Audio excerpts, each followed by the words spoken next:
Hi, loves.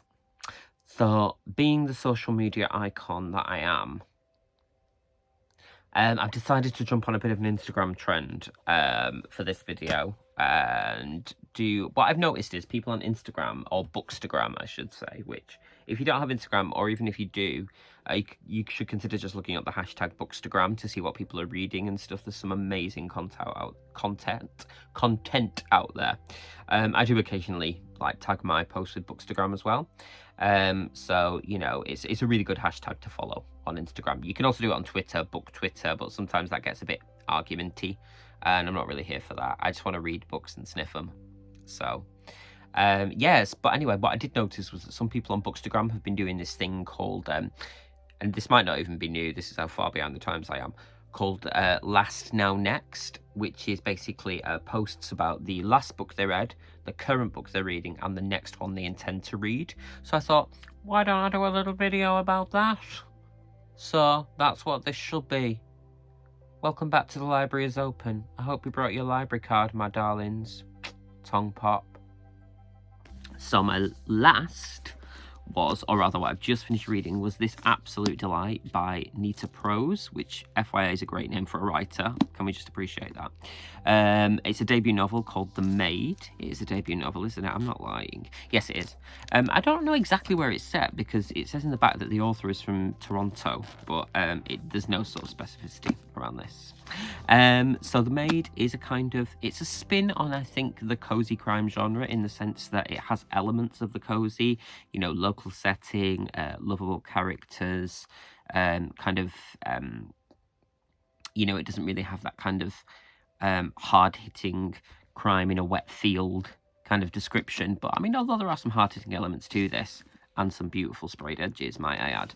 But this is about a character called Molly, who is a maid at the Regency Grand Hotel, and she is pretty much committed to being the best maid in the world. She takes a massive pride in her work, and it's a big part of her life. She lived with her grandmother, who sadly passed away recently, and she finds it difficult to pick up social cues and to read moods and so on and so forth. There's no sort of official reason given for that, which I don't think there needs to be at all, but it is sort of part of that character's, you know, the way she relates to the world. She's quite literal in many ways, which makes for some really funny scenes with the police inspector, actually, who's a bit of a kind of bad cop in a way, but kind of meets their match. And what happens here is she befriends one of the guests at the hotel, the second wife of a very wealthy business person who may or may not be a bit dodgy. Spoilers. And when he is found dead, she finds herself plunged into the middle of a murder investigation. And the kind of, as the book moves along, we get this kind of a lovely cast of characters who come to her aid and become a sort of investigative force. It's kind of sweeps back and forth as well between, like, previous things in her life that have been, you know, difficult, and you know, things she's gone through, and how that's impacted on the person she is now. So it's really, really interesting. And it also deals quite heavily with, you know, the way that some people, for instance, who do find it more difficult to pick up on social cues and things like that, can be abused by both the system and also by kind of ruthless individuals, which I think is really, really, well, abhorrent in real life, but also a really interesting thing to kind of consider. You know, so yeah, really, really enjoyed this. I did buy it for the sprayed edges. I'm not even gonna lie. Why would I lie to you?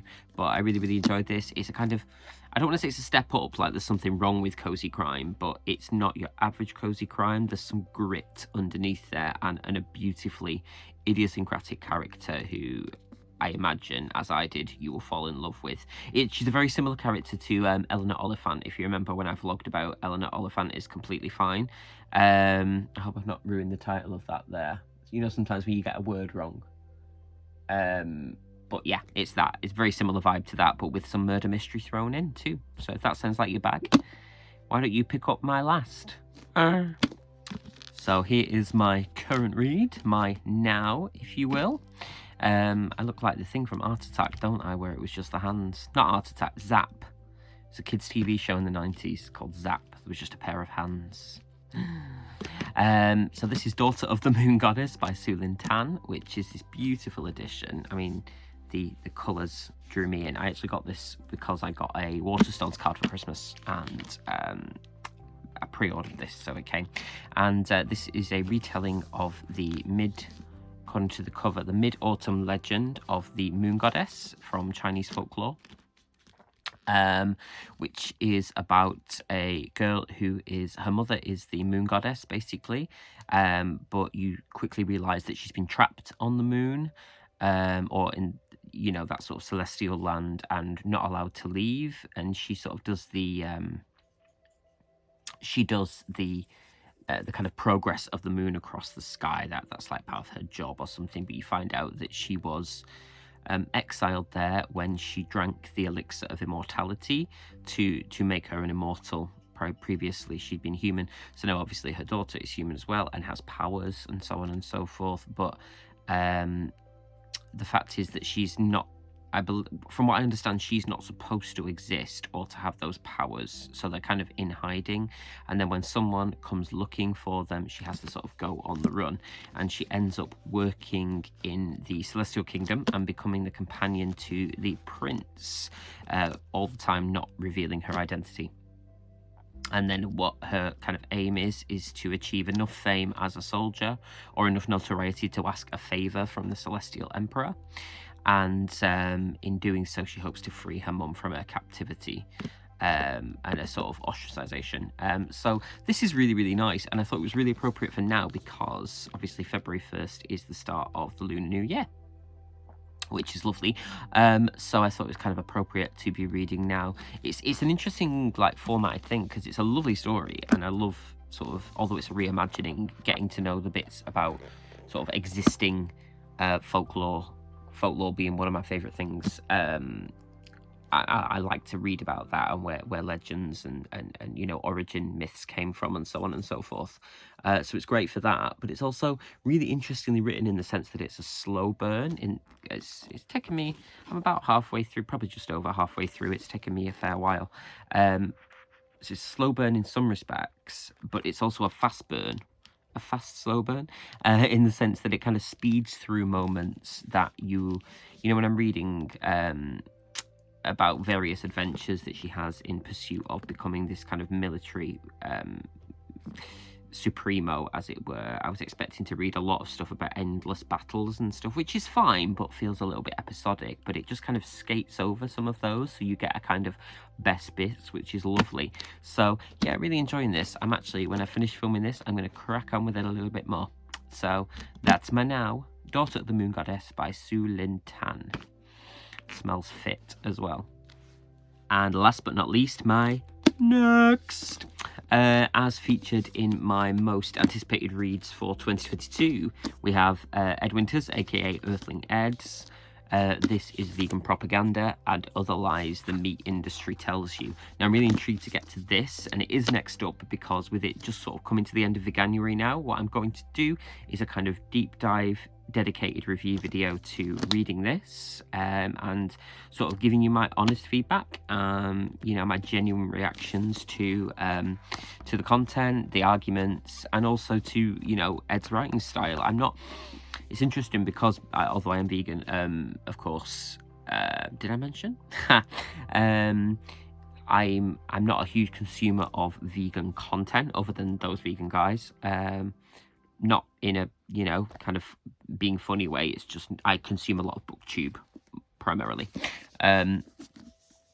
So you know, I'm not overly familiar with Ed's work, so I just thought it'd be really, really interesting to kind of combine my veganism and my love of books and give you a kind of honest response to this, because this is like in the top 10 bestsellers lists pretty much across the board at the moment, which I suppose makes sense given Veganuary, and also, you know, it's been heavily promoted in the press. So I thought you might like to see what my experience is of reading it. So I will hopefully be getting to that this very week, my loves.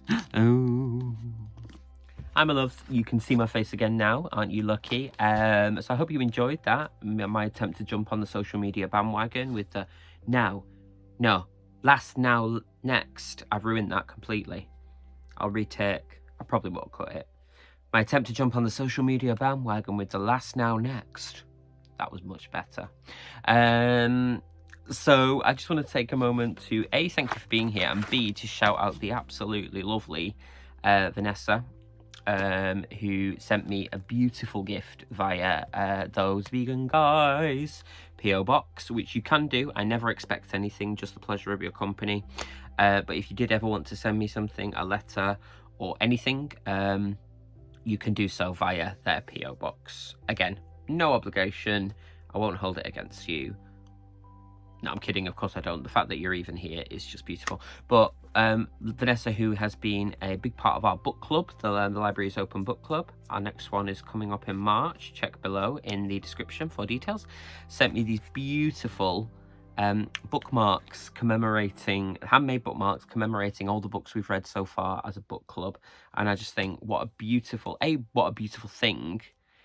Because they are spectacularly made, but also just what a beautiful thought and what a lovely community our little book club is. I really, really enjoy it. If you haven't joined us yet and you would like to, do please consider doing that. As I say, information is in the description. And we all have a right lovely time on the Zoom. So that's it for now, my lovelies. I am off to Chicago this week with work. Ooh. So you may have to wait a little bit longer, but I am going to be vlogging Chicago. And what I've decided to do is to read while I'm there, and read exclusively novels written by Chicago-born or based writers, and or books that are set in Chicago. So that will be part of the vlog. So keep your eye out for that. It might take me like 2 weeks to do a turnaround on that, because I'm probably going to have a lot of footage. So just a reminder up front there. But until then, I wish you all very, very well as we head into February. Happy Lunar New Year, the year of the tiger. I hope it brings you health, prosperity, and, you know, a sense of oneness with the universe, which is what I hope for all of us.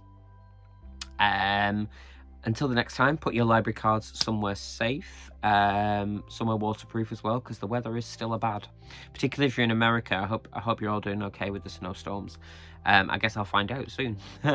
So until next time, my lovelies, be safe, be warm, and keep sniffing those books. Lots of love. Mwah.